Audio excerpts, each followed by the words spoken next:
Good morning, everyone. I hope all of you are well. Today I'm going to talk about the global economy, then I'm going to talk about the US economy, then I'm going to talk a little bit about Bitcoin, and finally I will share with you some of my investment principles. I hope you find this exciting. I hope the next 5 minutes are full of value to you. First things first, from a global economy perspective, the IMF has released a forecast of 6% growth for the global economy. This is a very promising figure, and they are forecasting a second year growth of 4.4%. So coming out of the pandemic, 2021, they are forecasting 6%, and for 2022, they are forecasting 4.4%.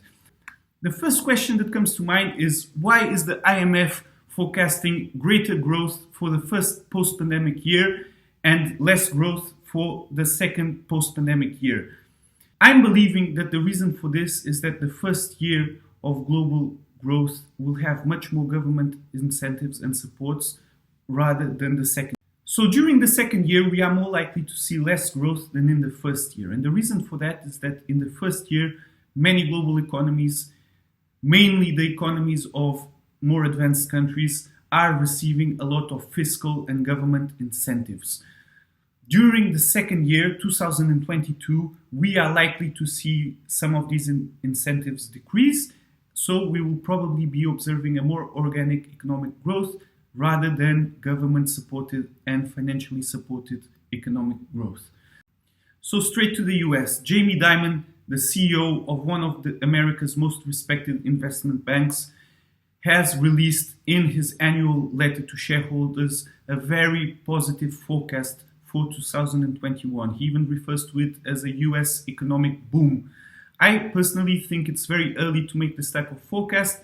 He refers also in his letter that consumers are in great health. I disagree with that. I think there are still a lot of consumers that have completely been hit with the corona pandemic. And I also think that a lot of businesses are still in a difficult position, regardless of all government incentives and government support. Nonetheless, I think it's positive that together with the IMF, we are receiving from one of the greatest American investment banks a very positive forecast for the global economy.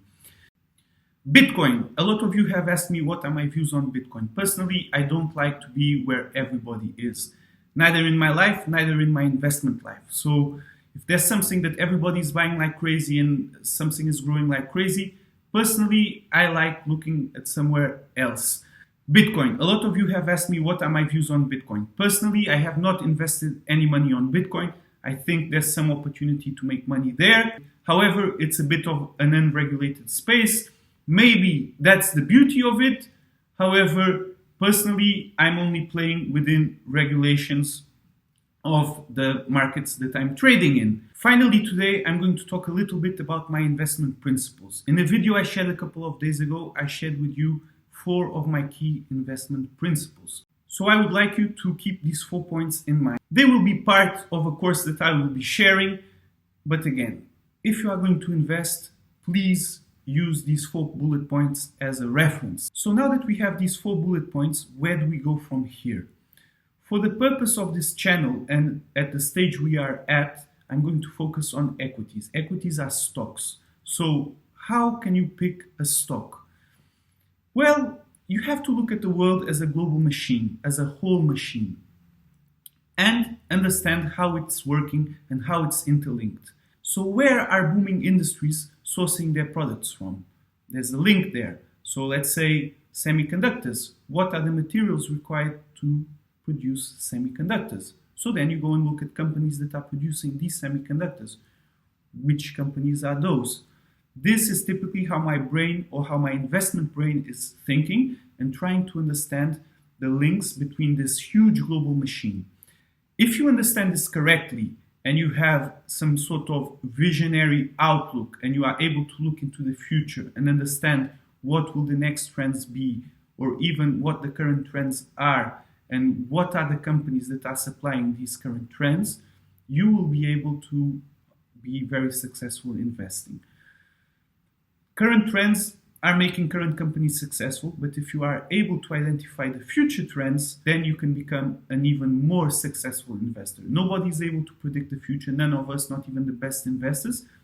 But if you are studying on a daily basis the global economy and global industries, you will be able to identify some links and make wiser investment decisions. Guys, that's all for today. I hope you have enjoyed this. I hope it has been useful, and I hope it has been thought-provoking. If it has, please press the like button, share this content with your friends, share this content with your family, and check also the videos on YouTube or IGTV. Have an amazing day. Thank you.